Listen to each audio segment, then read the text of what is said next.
Hey, my Reddit story lovers. Welcome back to Bedtime Blocks. Tonight's story is a raw, emotional ride about what happens when the most private part of you is suddenly exposed. It's about love, trust, and the fragile line between what we share and what we hide. So, get cozy and drift into this one. I never thought a stack of pages could hold so much power over me. But the moment I saw her standing there, my girlfriend, Anna, with my diary in her hands, I swear the air got thinner. She wasn't yelling, she wasn't crying, she was just still. Her thumb held the book open to a random page, and her eyes were scanning words I never meant for anyone else to read. You know that feeling when your stomach drops, like you've missed a step going down the stairs? That's what hit me, except it didn't stop. My thoughts were sprinting ahead of me, trying to remember exactly what was in those pages. Not the everyday notes about work or the little observations about people in coffee shops. No, I was thinking about the pages I'd written when I was angry, insecure, or scared. The ones where my handwriting turned jagged because I didn't hold back. Where did you find that? My voice cracked halfway through the sentence. It was under your bed, she said softly, like she wasn't sure if she should even be talking. I wanted to grab it from her right then, but I froze. It felt like moving would be an admission of guilt. My diary wasn't just paper. It was a map of my mind, every twist and shadow laid bare. And now she was inside it, seeing parts of me I'd hidden for years. The page she was on was from last winter, the night after our biggest fight. I'd written about how I'd thought maybe we weren't right for each other, how I felt trapped between loving her and wanting to run. Those words were never meant to be read. They were just thoughts in the moment, raw, unfiltered. Her eyes flicked up to mine, and I could see it, that question in her head. Was he serious? Did he mean all of this? I took a step closer. Anna, it's not what you think. That's just me venting. I write to get things out so I don't say them out loud. But her lips pressed into a line, and she closed the diary slowly, like it was something fragile that could shatter if she moved too quickly. She held the diary in both hands, not looking away from me, but not saying anything either. It was unnerving, like she was waiting for me to trip over my own words. I could hear the faint hum of the refrigerator in the kitchen, the distant sound of traffic outside, but in that moment, the silence between us was deafening. I'm not mad, she finally said, which was somehow worse than if she'd screamed. I just didn't know you felt this way. Her voice cracked on the last word, and I could tell she'd read more than just that one page. My chest tightened. Anna, I wrote those things in the middle of feeling them. That's what the diary is for. To dump out everything so I can move on. She didn't move, just lowered herself onto the edge of my bed, the diary still clutched in her lap. You called me controlling. The word hung in the air like a blade. I swallowed hard. I had written that. I remembered the night we'd argued about something stupid, and I'd felt cornered, like my choices weren't mine. I'd scrawled it down in anger, but now, looking at her, I realized she wasn't angry about the word. She was hurt. That was one night, I said quietly. One bad night out of years of good ones. You know, I don't think that about you all the time. She flipped the diary open again without warning, her eyes scanning. And what about this? You wrote that you don't think you can tell me everything because I might not handle it well. Is that true? I felt the walls closing in. I don't remember writing that.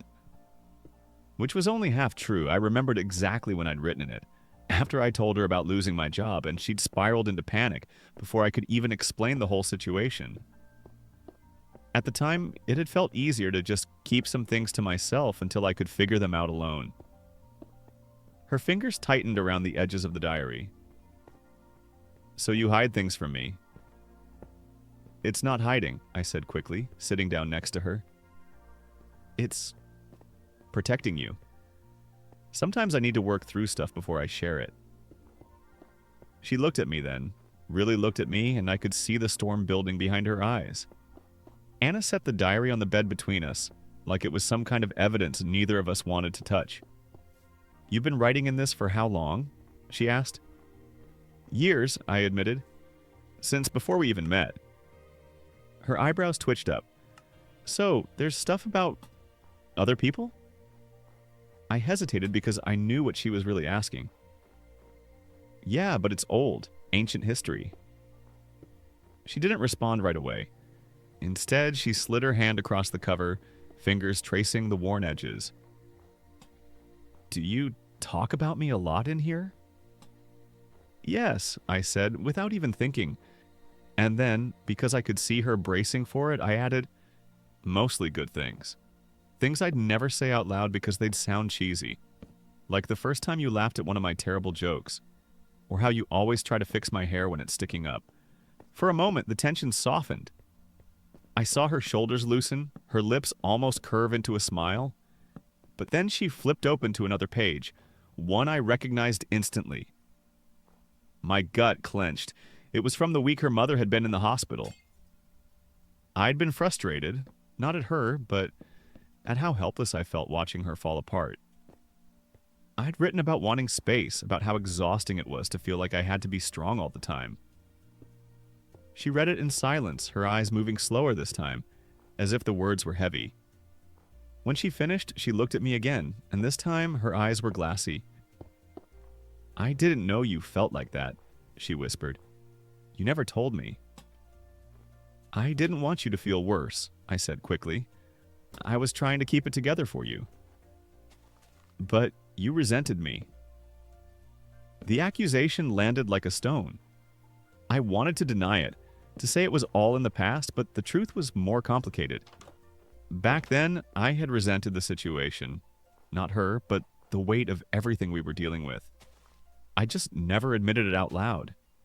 I leaned forward, my elbows on my knees, staring at the floor because looking her in the eye felt like standing too close to a cliff edge. Anna, I never resented you. I resented feeling powerless. I didn't know how to help you without falling apart myself. She was quiet for a long time, long enough that I started counting the beats in my head just to fill the silence. When she finally spoke, her voice was small. You should have told me. I would have understood. I almost laughed, and not because it was funny, but because that's exactly what I'd been afraid of. No, you wouldn't have. Not then. You were hanging on by a thread. If I'd told you how much I was struggling too, you'd have felt like you had to fix me on top of everything else. Her lips parted like she wanted to argue, but she didn't.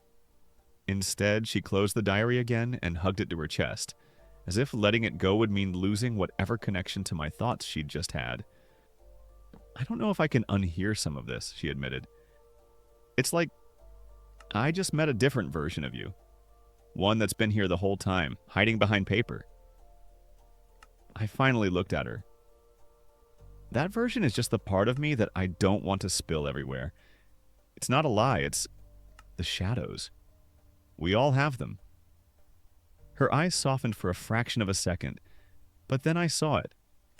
A flash of something colder. She'd remembered another page. I didn't know which one yet, but I knew the look of someone holding back. What else did you read? I asked, trying to keep my voice steady. She didn't answer. The silence stretched, and my heart thudded harder with every second. Finally, she exhaled slowly and set the diary back on the bed. The entry from February, she said. I felt my blood run cold. February. That was the month after I'd run into Emily. Emily wasn't someone I talked about much. An old friend. The kind that still lingered in my head, even after years apart. We'd bumped into each other by accident at a coffee shop, talked for maybe half an hour, and that was it. But that night, in the privacy of my room, I'd written about how it felt seeing her again. How she still had that smile that made me forget where I was. I hadn't crossed any lines, but I had admitted, on paper, that a part of me still wondered what life might have been like if things had gone differently. You wrote that you thought about her for days, Anna said, her voice low. You wrote that it made you question if we'd met at the right time in our lives. The weight of her words pressed on my chest.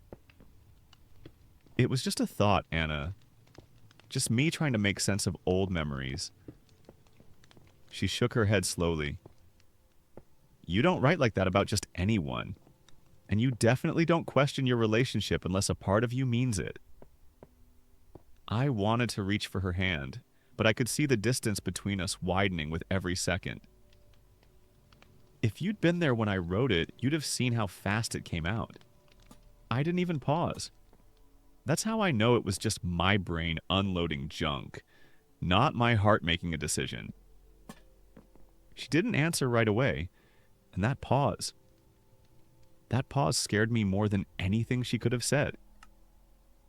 That night blurred into something surreal.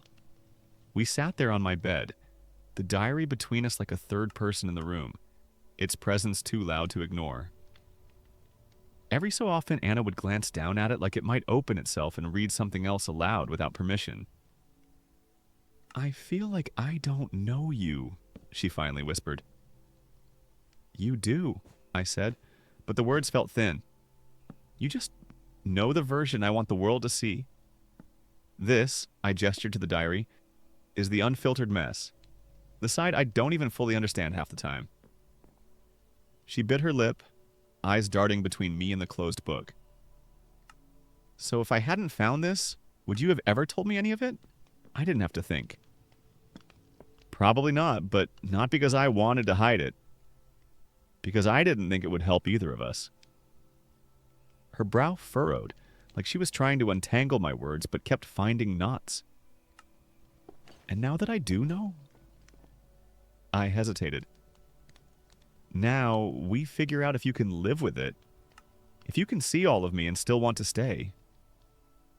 It was a gamble, laying it out like that. But she just looked at me for a long time, her expression unreadable.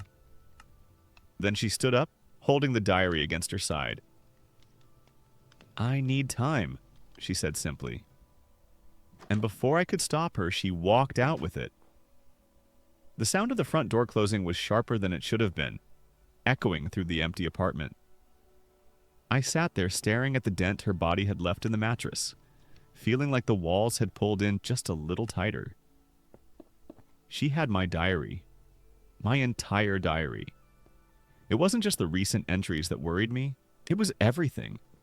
The high school pages where I'd ranted about my parents, the messy college years when I was still figuring out who I even wanted to be, the early days of our relationship when I'd been unsure if we'd last. There were things in there that weren't meant for daylight. I thought about calling her, but what would I even say? Bring it back. That would just make it seem like I had something to hide. So instead I sat there in the dim light of my bedroom, the quiet pressing against my ears, and tried to convince myself that maybe she'd read a few more pages and then put it down. But deep down, I knew better. If I were her, I'd devour the whole thing, every sentence, every word. The next morning, I woke to no text, no missed calls. Just silence. I paced the apartment for a while before finally grabbing my phone and typing, "Can we talk?" The 3 dots appeared almost instantly. Then they vanished. By the second day, I was losing my mind. Every time my phone buzzed, my chest tightened. But it was never her. I went to work. I smiled when I had to, but my head was somewhere else entirely. Finally, on the 3rd evening, she called. "Can we meet?" she asked, her voice flat. We met at a small park halfway between our apartments. She was already there when I arrived, sitting on a bench with the diary in her lap. I sat down next to her, leaving just enough space for it to feel like a barrier. "I read all of it," she said, before I could even say hello. I closed my eyes briefly. And I don't know if I'm supposed to be mad or sad or both. She flipped it open and tapped a page. This This is the entry that got me. I leaned in and saw my own handwriting from 2 years ago.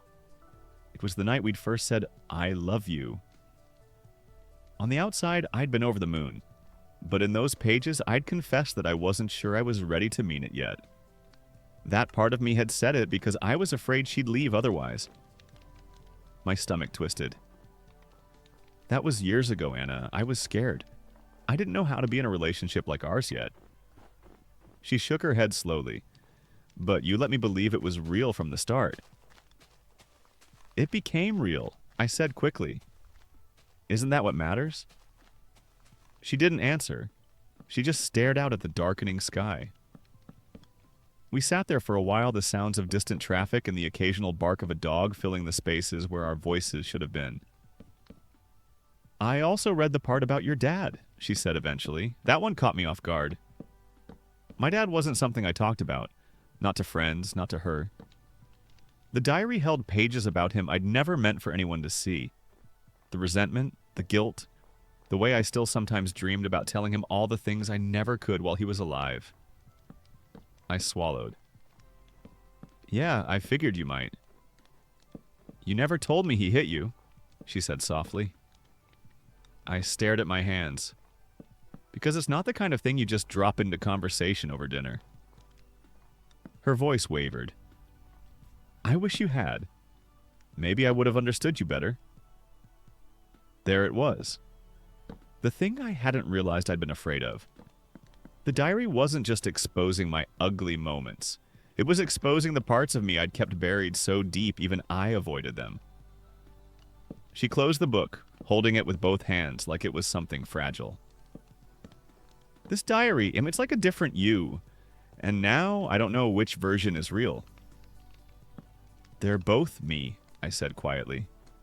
The difference is one of them stays locked away for a reason. Her eyes glistened in the fading light. Maybe that's the problem. We walked back in silence. When we reached my building, she handed me the diary without meeting my eyes. Keep it, she said. I don't want it anymore. But before I could respond, she added, I'm not saying we're done. I'm saying I need to figure out if I can be with someone who has this much under the surface. I watched her leave, the book heavy in my hands. When I got inside, I set it on my desk and stared at it for a long time. My instinct was to hide it again, shove it back under the bed and pretend the last few days hadn't happened. But part of me wondered if I should burn it, erase the evidence, and start fresh. Instead, I opened it. I flipped through the pages she'd read, and the ones I knew she hadn't. The ones about dreams I'd never chased, fears I'd never voiced, fleeting moments I'd been too embarrassed to share. And for the first time, I realized something. I wasn't sure if I wanted to keep hiding those parts of myself anymore. That night, I left the diary on my desk and couldn't sleep. Every time I closed my eyes, I saw Anna on that park bench, thumb pressed against a page I'd written years ago, judging the old me I barely recognized. Near dawn, I gave up, brewed coffee I didn't want, and opened to a blank spread. For the first time, I didn't write at the page. I wrote to her. I told her the part I'd never explained, that the diary wasn't a secret vault, it was a pressure valve. That if I didn't pour the uglier feelings somewhere safe, they leaked out sideways in jokes or distance.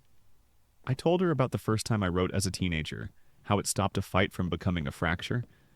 I told her I was tired of being two versions of myself.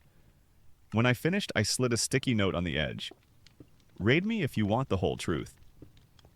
By afternoon, I texted, I left something for you. No traps, no tests. If you read it, meet me at Willow Cafe at 6.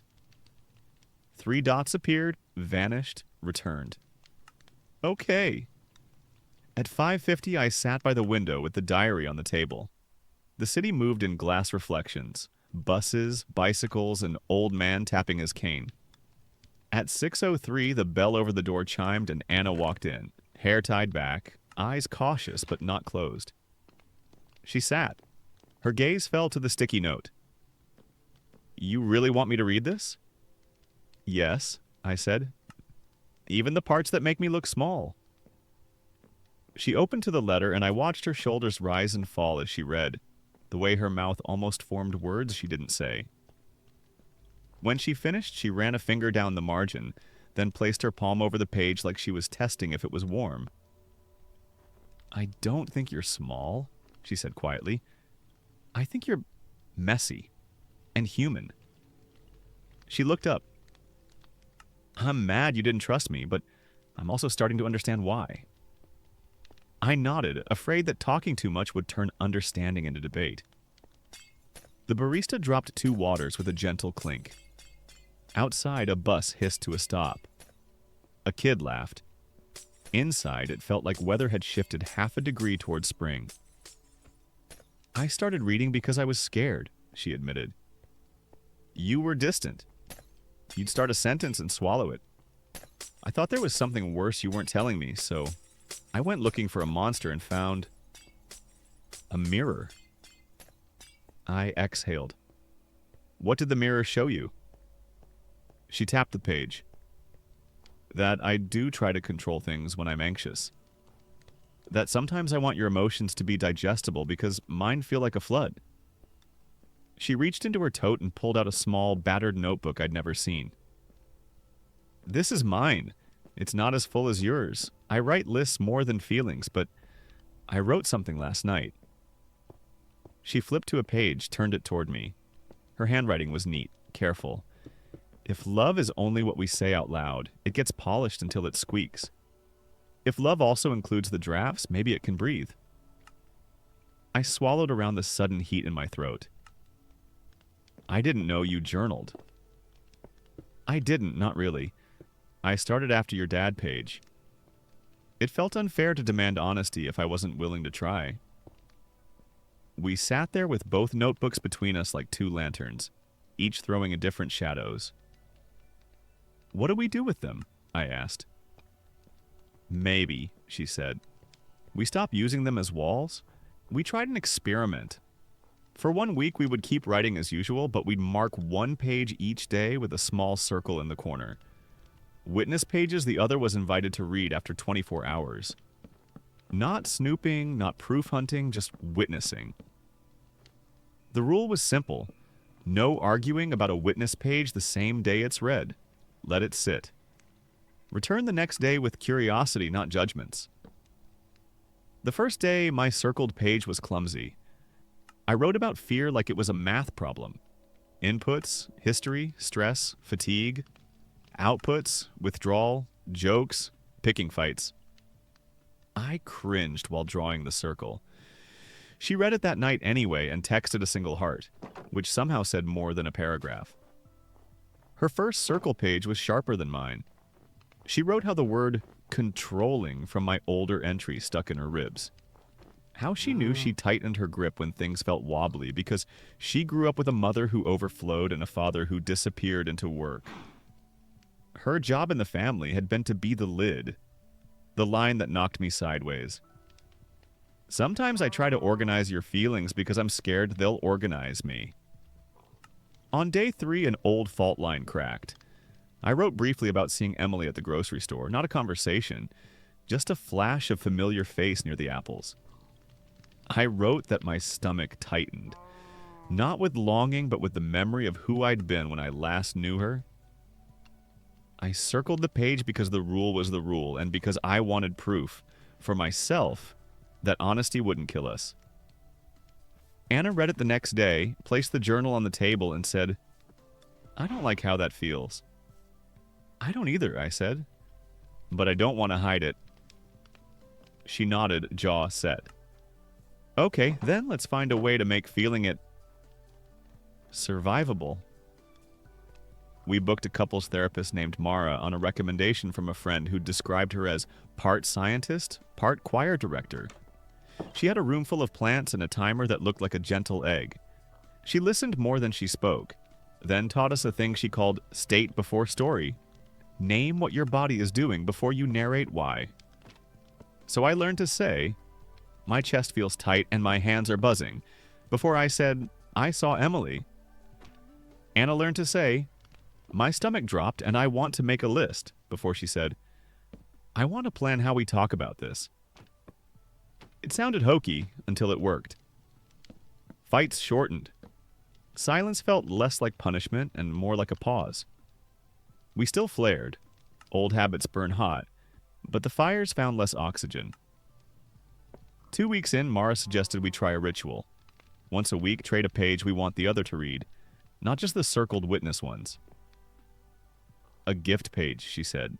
Something you're proud of or afraid of, or both.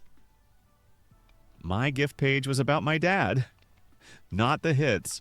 The strange, quiet way love crept back in at the end when we were both too old for it to fix anything. How grief surprises me at bus stops and in hardware aisles. How sometimes I catch myself mouthing the words he used to mutter at the sink, and have to shake my head like there's water in my ears. Anna's gift page was about the day we met. How she noticed I laughed with my whole face. How she clocked my nervous habit of tapping my thumb against my ring finger. How she went home and told her roommate, "He feels like a good book I'm scared to dog-ear." I cried. She did too. We didn't explain it to Mara. We didn't need to. Progress makes you cocky. That's how I forgot the core rule. Don't use the page to avoid the person. One late night after a rough week, I wrote about Emily again. Not longing, just an inventory of what-if paths my brain likes to haunt when I'm exhausted.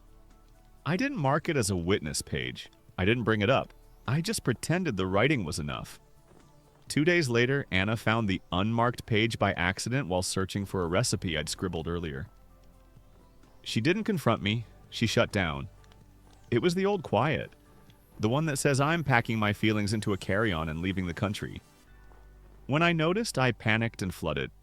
Texts, flowers, the clumsy performative sincerity of a man trying to build a bridge in a hurricane.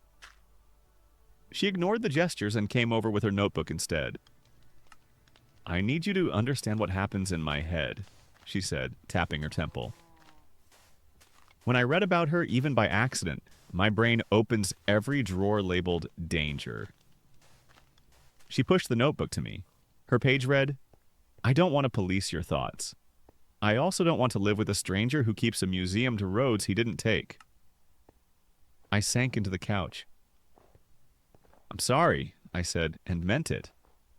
"It's not a museum. It's a closet I keep forgetting to clean." "Then clean it with me," she said. "Or at least tell me when you open the door." We set a new rule: if a ghost shows up, name it out loud within 24 hours. Not because the other person can exorcise it, but because shadows shrink when they're held under 2 lamps. Closure is a word that sounds like a door gently easing shut. In reality, it's 100 small latches and a draft that never quite stops. I asked Anna if I could meet Emily for coffee. Daytime, public, 30 minutes. So I could finally say the things I'd been writing around for years. Anna's face went still, thoughtful. "If you can tell me you're doing it for us, not for the story in your head," she said, "then yes." So I texted Emily. We met at a cafe with terrible chairs and great light. She was the same and not the same. Older around the eyes, softer in the voice. We didn't flirt. We didn't reminisce our way into revisionist history. I told her I'd carried a what-if for too long and I needed to put it down. She nodded like she knew the weight. She said she was engaged and happy and that we were kids then anyway. We hugged in the polite way people hug when they're handing each other a folded map and saying goodbye. I wrote a witness page that night and handed it to Anna the next day before she asked. She read, breathed, and pressed her forehead to mine. "Thank you," she whispered. "Not for the coffee, for the clarity." Later, in Mara's office, I said, "It feels like I returned a library book 10 years overdue." Mara smiled. "And paid the fine," she said. "Which is accountability." At home, the apartment felt a little bigger, like someone had opened a window that had been painted shut. We cooked. We argued about garlic. We danced in the kitchen to a song we both pretended not to love. For once, my diary that night was brief. It just said, "Today was honest. I didn't die." A package arrived from my aunt. A dented metal box with a broken lock, and my last name etched shallowly on the lid. Inside were photos, a watch that didn't tick, and thin notebooks my father had kept that I'd never seen. I sat on the floor and read until the light slanted gold. His voice on paper was startling. Awkward, earnest, afraid of himself. Entries about nights he stared at the bottle and didn't drink. Apologies he wrote and never sent. A list titled, Things I Love About My Kid That Made My Vision Blur. I showed Anna. We read side by side on the rug, like students in a class we hadn't known we signed up for. He was trying, she said softly. Yeah, I said. And failing and trying again. I wrote a gift page that night. Maybe I inherited more than his jaw and his temper. Maybe I inherited the urge to write my way toward the man I want to be. Anna's gift page answered, maybe we don't get to choose the starting script, but we get to edit the next scene. We put my dad's notebooks back in the box and slid it under the bed, not to hide it, but to know where it was. It felt like burying a seed, not a secret. For the first time, the diary didn't feel like a lonely country. It felt like a map we were learning to read together, even when the key was smudged. Our anniversary crept up, soft-footed. I wanted to plan something that wasn't a performance of, we're fine, but a practice of it. I booked a tiny cabin 2 hours out of the city. Just trees, a stovetop, and a sky that didn't care about our story. I wrote the plan in the diary, sealed it in an envelope taped to the back cover with "for later" scrawled across it. Part of me wanted to test whether she'd peek. Most of me wanted to protect the part that still loves surprises. At the cabin, we cooked too much pasta, burned the garlic again, laughed about it like it was a ritual. We walked under tall pines and said nothing for whole minutes, a silence that felt like being held. That night the wind pressed the walls with open palms and we read by lamplight until our eyes grew heavy. When she fell asleep, I flipped the diary open to jot a few lines and noticed 2 dog-eared pages near the back. Not the envelope, pages before it. My stomach did a small, practiced drop. I could have woken her and asked. Instead, I closed the book and listened to the wind, reminding myself of every rule we'd made. Curiosity isn't a crime. It's a reflex. The question isn't did she look, it's can we talk about why? In the morning, we made coffee that tasted like smoke and soil. I waited until we were both steady. Did you read ahead? I asked, gentle as I could. She didn't flinch. I skimmed, she said. I didn't open the envelope. Okay, I said. Thank you for telling me. We washed the mugs in quiet water. Back in the city, the climate of us shifted again. Subtle fronts, hard to predict. Trust isn't a staircase, it's a tide. Some days I stood knee-deep in it and felt silly for ever being afraid. Other days I watched it recede and panicked about what might be left on the sand. I wrote about the dog ears, not as an accusation, but as a map. Here's where my chest tightened. Here's where I remembered being a kid and having a door opened without knocking. Here's the place I remind myself, you're not my past. I circled it. Anna read, then wrote her own. Here's where my fear wants to be louder than your autonomy. Here's where I thought, if I know what's coming, I won't get blindsided. Here's where I remember that love isn't a security system. We brought both pages to Mara.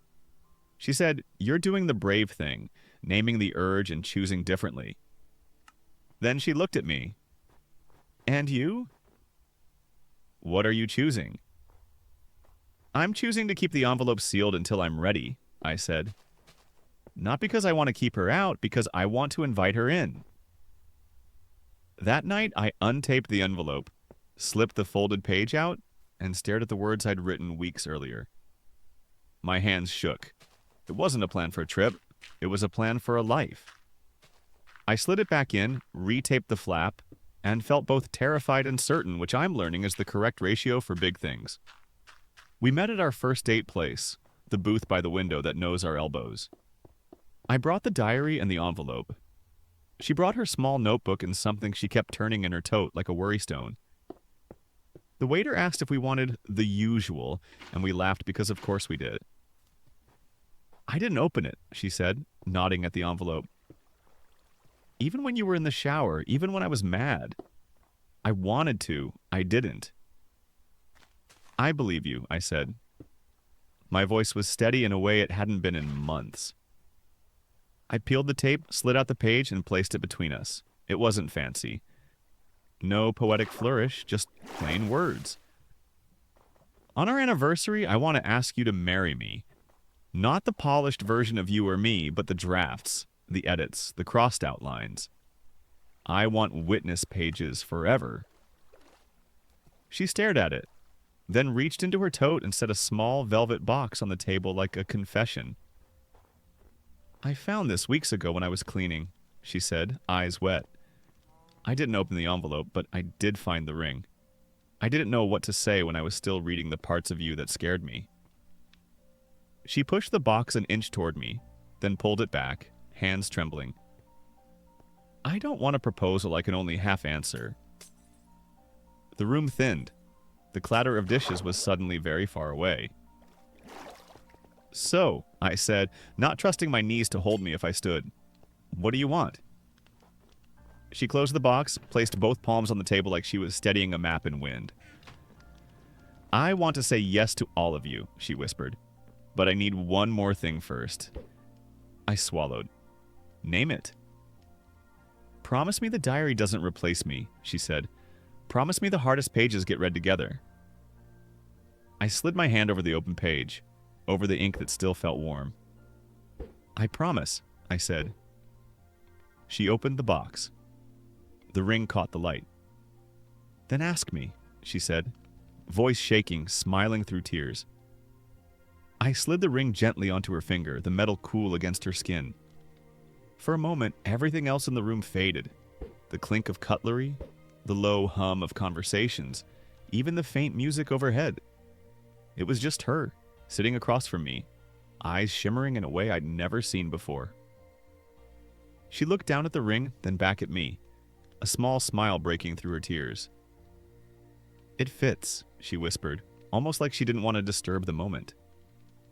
I laughed softly, relief mixing with something deeper, the kind of warmth that spreads slowly but stays. Of course it fits, I said. I've been measuring in my head for months. She shook her head, smiling now, and reached for my hand. We sat there holding on like the world outside didn't exist. But even in that moment of joy, a part of me knew this wasn't a perfect ending. Engagement wasn't an eraser for what we'd been through. It was just another chapter. The diary was still there, still heavy with everything we'd faced. And though she'd promised to face the hardest pages with me, I knew we'd have to prove that promise again and again. As we left the restaurant, her fingers threaded through mine. I felt both the weight and the wonder of what we'd just agreed to. We weren't choosing the easy path. We were choosing the honest one. The first week after the proposal felt different. Not in the fireworks way I expected, but in a quieter, steadier sense. We still had our routines. Morning coffee, messy hair, the occasional silly argument over laundry. But there was a softness in the way she looked at me now, like she was measuring each moment and deciding to stay. One evening, she brought her notebook over and set it next to my diary. Let's trade gift pages, she said, like it was a game. My page was about the proposal, every detail from my perspective. The nervous way my hands shook before sliding the ring on her finger, the moment I saw her eyes change when she decided to say yes. Her page was about the night after she found my diary. She wrote how she'd stayed up reading until the sun came through her curtains, and how every page made her swing between wanting to run and wanting to understand. I stayed, she wrote, because even in your worst thoughts, I saw someone trying. Reading that, I felt my throat tighten. I'd always feared my darkest pages would push someone away. But here she was, holding them like fragile glass, not to throw, but to keep safe. We ended the night with both notebooks open between us, our hands brushing in the space where the pages met. A few days later, we had our first argument as an engaged couple.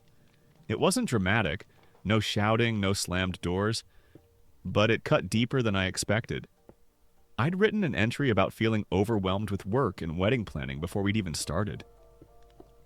I circled it, thinking honesty was the whole point now.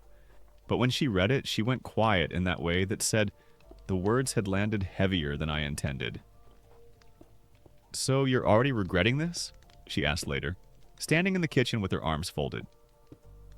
I put the kettle down, trying to keep my voice calm.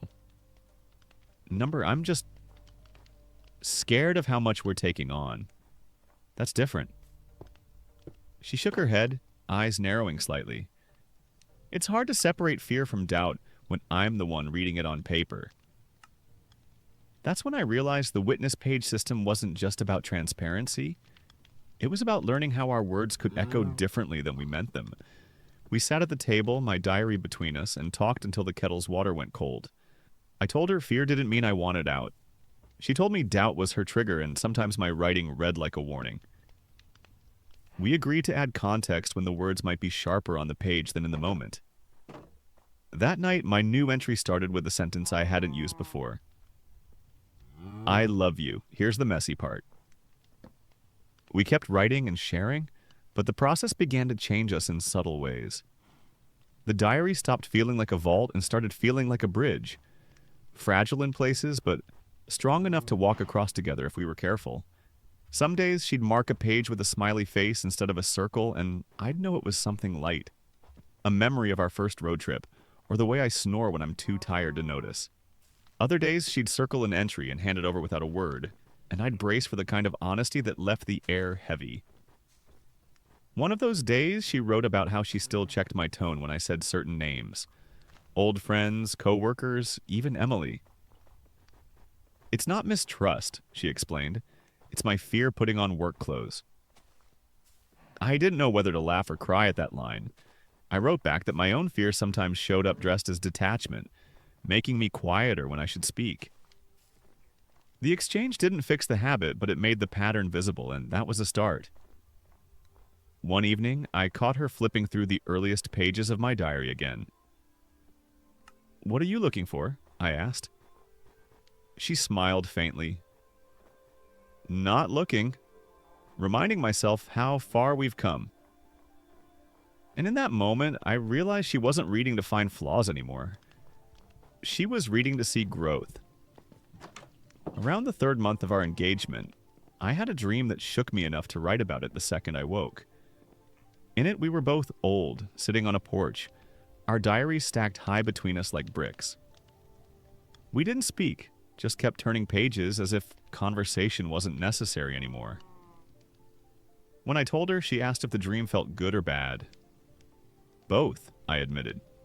"Comforting, but also lonely." She tilted her head.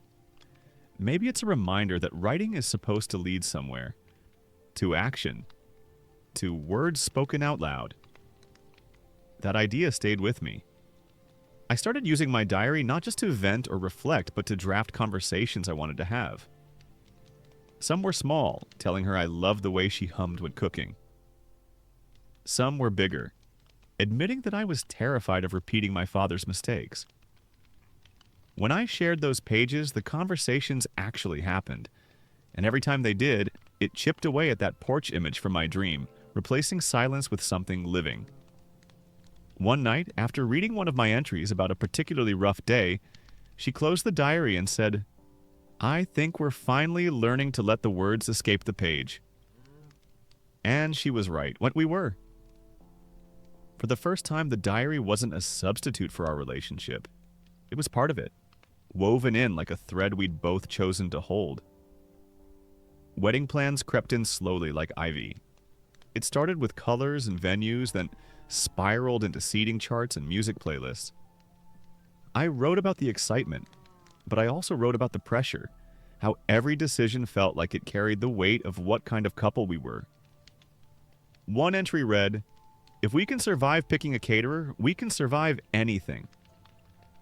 She laughed when she read that, but she also wrote a reply in her notebook. "If the diary is where you tell the truth, tell me now. Do you even want a big wedding?" That stopped me.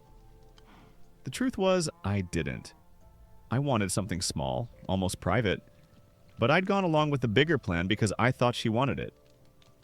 When I said so out loud, she blinked in surprise. I was just going along because I thought you wanted it. We both laughed, half in relief, half in disbelief. The next day, we scrapped the guest list and started fresh, keeping only the people who'd truly walked through the hard chapters with us. It felt lighter instantly. That night's entry wasn't about fear or doubt or compromise. It was about the feeling of choosing something together without guessing or assuming. This, I wrote, feels like writing a page we both get to sign. The smaller wedding decision brought another shift, one I didn't expect. Without the noise of dozens of opinions, we had more room for our own voices. She started suggesting things that actually excited her. A song she'd always imagined walking to, a cake flavor that made no sense but sounded fun. I wrote about how her face lit up when she described it, how it reminded me of the early days when everything felt like discovery. She, in turn, wrote about how relieved she was that we'd stopped treating wedding planning like a performance for other people. One night we sat on the couch surrounded by magazines and swatches, not feeling the pressure to decide anything right away.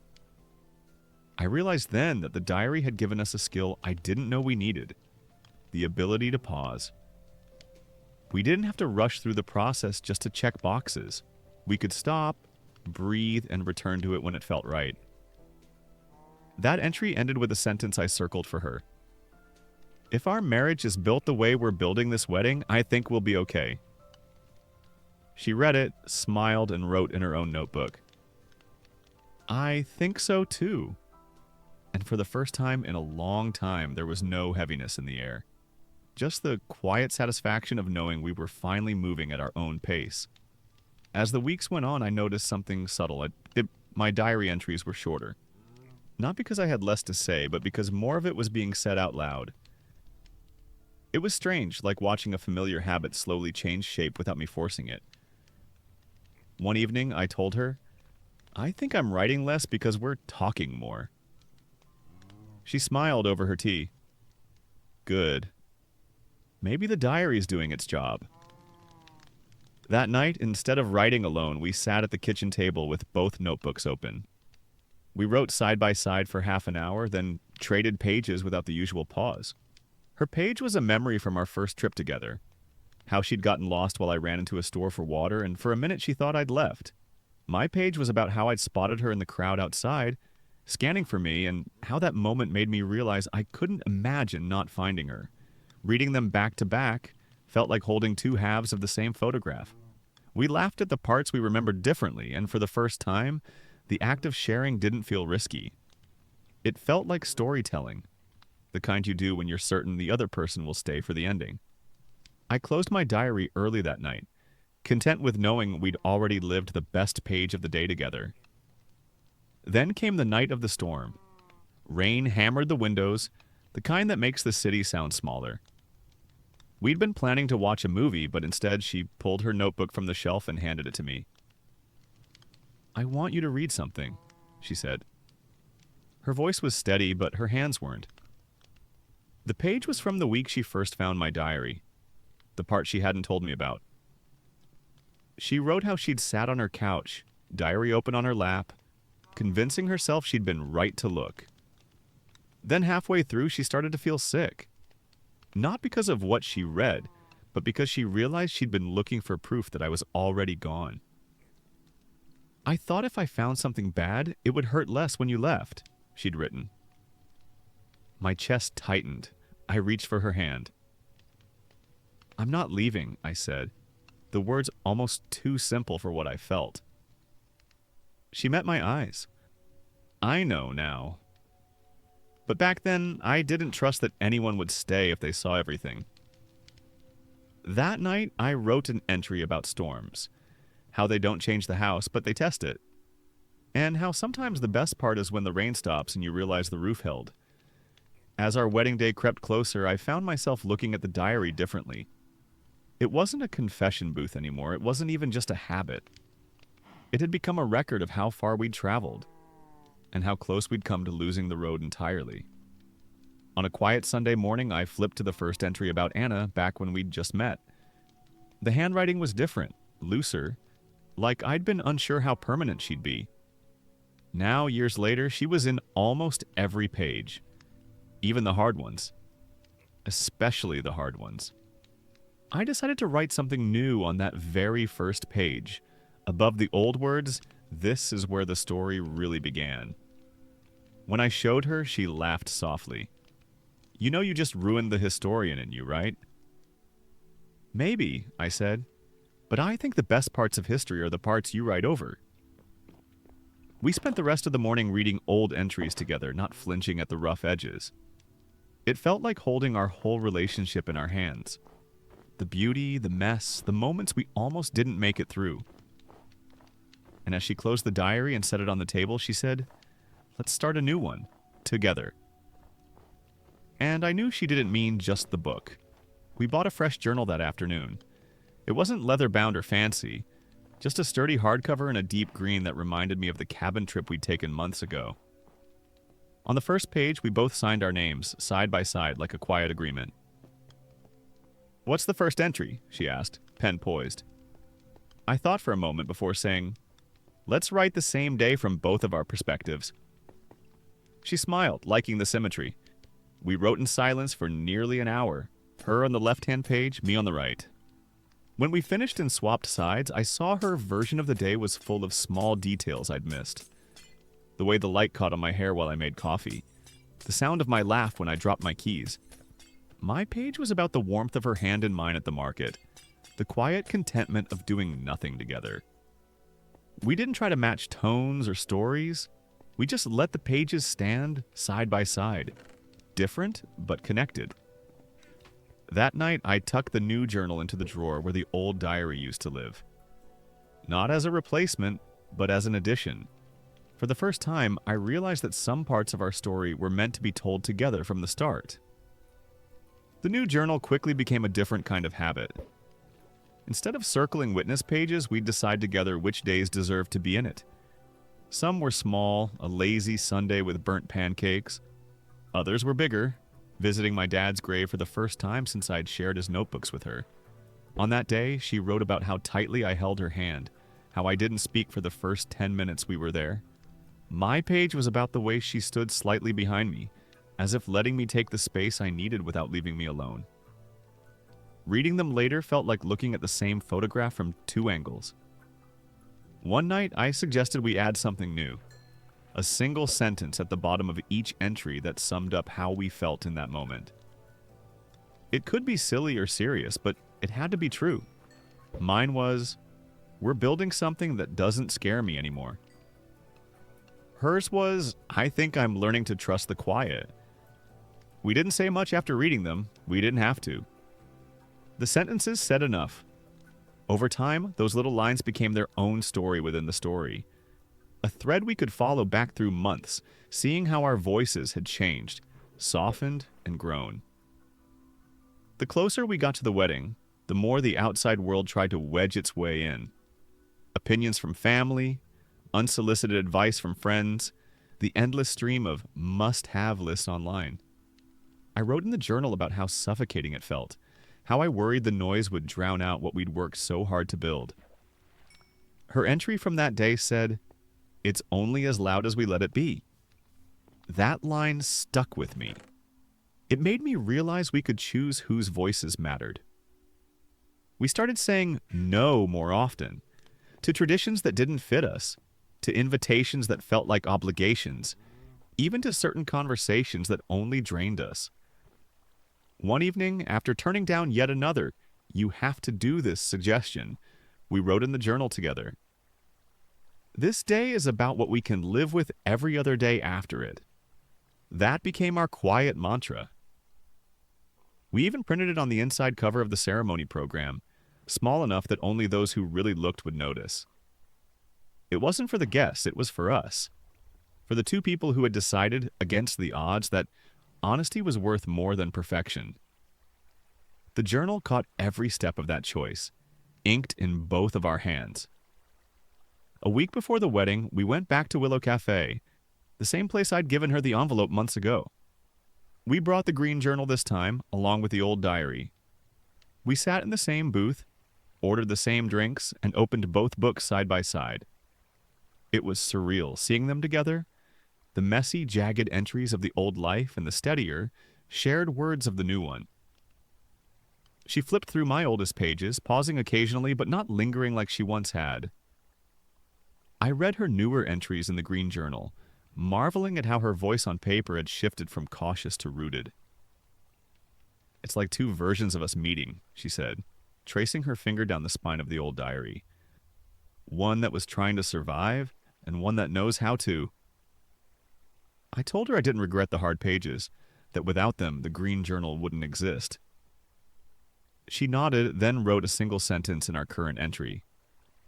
"Every story has a draft, but not every draft gets finished." I added, "Some are worth rewriting together." We left the cafe with both books in my bag, their combined weight feeling less like a burden and more like proof. The night before the wedding, we stayed at a small inn near the venue. Neither of us slept much. Instead, we sat on the floor of our room, back against the bed, and wrote our final pre-wedding entry. We decided it would be a letter to our future selves, to be read on our first anniversary. I wrote about the road we'd taken to get here, the storms we'd weathered, the promises we'd made to each other in kitchens, cafes, and therapist offices. She wrote about the first time she saw me writing in my diary, how she thought it meant I was closed off, and how she now saw it as an opening instead. When we were done, we sealed the page with tape and drew a small lock icon at the bottom, a nod to the locks we'd managed to open in each other. 1 year from now, she said, pressing her hand to the sealed page. We'll see if we kept the promises. I smiled and placed my hand over hers. And if we didn't, I said, we'll write new ones. It felt like the most honest vow we could make before the actual vows. An agreement to keep showing up even when the pages got hard. The wedding day was bright but cool, the kind of weather that makes colors stand out sharper. As I stood at the front waiting, I saw her appear at the end of the aisle, and for a moment, everything else blurred. She carried no bouquet, just her notebook in one hand. Our green journal. When she reached me, she handed it over before we said a word. On the page was her vow, written in the same looping handwriting I'd grown to know better than my own. I promise to read every page you offer me, and to offer you mine, even when it's hard. I promise to keep writing with you, even when the ink runs thin. My vows were already in my pocket, but I pulled the folded paper from between the pages of my own diary instead. I read them aloud, and somewhere in the middle I realized I was holding both books, past and present, in my hands. When we were pronounced married, I closed them together, covers touching. It felt symbolic, like sealing two stories into one. As we walked back down the aisle, I knew that no matter what the next chapters held, we'd write them side by side. And this time, there'd be no locked pages. The day after the wedding, we woke up late, sunlight spilling through thin curtains. The green journal sat on the nightstand between our phones, and without speaking, she reached for it. We wrote the first married entry together, sitting cross-legged on the bed in pajamas. My part was about how her vows sounded in the air, how the room seemed to hold its breath until she finished. Hers was about the weight of both books in my hands, how it looked like I was carrying something fragile but unbreakable. After we finished, we didn't rush into plans or pack bags. Instead, we spent the day reading through the sealed anniversary page we'd written the night before, even though we'd sworn to wait. We'll write another one for next year, she said with a grin. And I realized I didn't mind breaking this promise. In fact, it felt right, like choosing to live in the now rather than guarding a moment for the future. That night, as we packed to leave the inn, I slid the green journal into my bag and the old diary into hers. Why yours? She asked. Because it's ours now, I said. She smiled and zipped it shut, and somehow that felt like the real start of our marriage. Our honeymoon wasn't a grand overseas trip, just a week at a cabin by the lake. No signal, no schedule. We brought both books along with a blank one we'd picked up on the drive. For what? She asked when I put it on the table. For the days we want to remember without telling the whole story, I said. It became our snapshot book.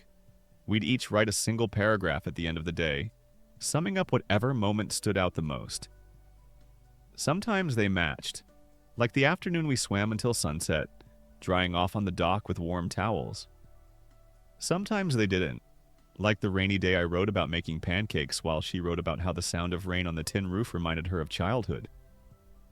Midway through the week, she said, I like that we don't always see the same highlight.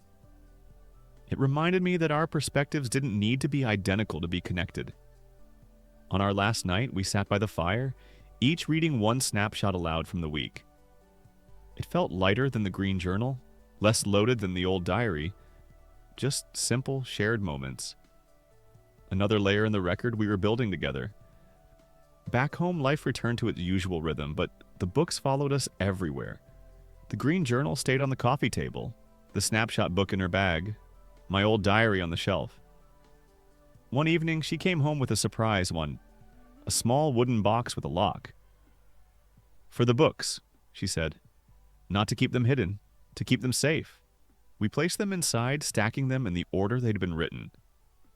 I realized then how much I no longer feared her touching the pages. That fear had been replaced with something else. Trust, but also curiosity. Sometimes she'd pull one out and open to a random entry, then ask me about it. We'd end up talking for an hour about something I'd written years ago, and somehow it felt alive again. One night, she found an old entry about the first time I saw her cry. I'd written how it made me want to fix everything, even things I couldn't. Do you still feel that way? She asked softly. Not about fixing, I said. About staying. She closed the book and leaned against me. Good, she whispered. And in that moment, I understood how far we'd come from the night she first held my diary. We started a new ritual without planning it. Every Sunday morning before breakfast, we'd open one of the books and read a page aloud. Sometimes mine, sometimes hers. Some weeks it was funny. Others it was heavy enough to linger all day. But even the hard ones felt different now, less like wounds and more like old scars we could touch without flinching. One Sunday, she read a page I'd written during one of our worst arguments. One that ended with her walking out for the night. My stomach tightened, but when she finished, she just said, "We made it past that." I read her page from the same week, where she'd written, "I'm afraid this is the one we don't come back from." We sat in silence for a while, both remembering how close we'd come to ending. Then she smiled and said, "Turns out we were wrong." That morning, we decided to start marking those kinds of pages with a small gold star in the corner, a reminder of the fights we survived. Over time, the stars became their own constellation in the margins, proof that our story was built not in spite of the hard parts, but because of them. Months later, we were cleaning the apartment when I found something tucked in the back of my desk drawer. A loose page from the old diary, yellowed at the edges. It was an unfinished entry from years ago, mid-sentence. I didn't remember why I'd stopped writing, but the words trailed off after, "I don't know if she'll stay if she sees this side of me." I showed it to her without thinking. She read it once, then again, and instead of asking questions, she reached for a pen and finished the sentence. "She will." Then she dated it and signed her name. We slipped it into the green journal, placing it between two recent entries as if to stitch the past to the present. That night, I wrote that maybe the most powerful pages aren't the ones we write alone, but the ones someone else is brave enough to finish with us. She wrote back, "Maybe the real diary isn't the book. It's the life we're making." I don't think I'll ever forget the weight of those words. For the first time, I understood that the act of writing together wasn't just about honesty. It was about building something neither of us could create alone. On the anniversary of the day she first found my diary, we didn't open any of the books. We didn't read old entries or write new ones. Instead, we went for a long walk through the park, talking about everything and nothing. Somewhere between the bench where we stopped for coffee and the path that led back home, she said, "I'm glad I found it." I looked at her, half surprised. "Even with everything it started?" She nodded. "Because it showed me the whole of you. And even when it scared me, I realized I wanted all of it." I didn't have a perfect response. I just took her hand and kept walking. That night, we left the books where they were and cooked dinner, laughing over burnt garlic like we had 100 times before. The absence of writing felt deliberate, like giving our story a page made only of living. And maybe that's how it should be sometimes. Not every moment needs to be inked to matter. Still, as we washed dishes, she leaned in and whispered, "Tomorrow, we'll write about today." And I knew we would, and because some pages, the best ones, write themselves long before the pen touches paper. And that's where we'll close the book for tonight, my Reddit story lovers. Thank you for staying with me right through to the end. I hope this one left you feeling the weight of every page and the warmth of what it means to write a story together. If you enjoyed it, don't forget to like the video, subscribe to Bedtime Blocks, and share your thoughts in the comments. Tell me, would you have kept the diary or started fresh? Until next time, sleep well, dream easy, and I'll see you in the next one.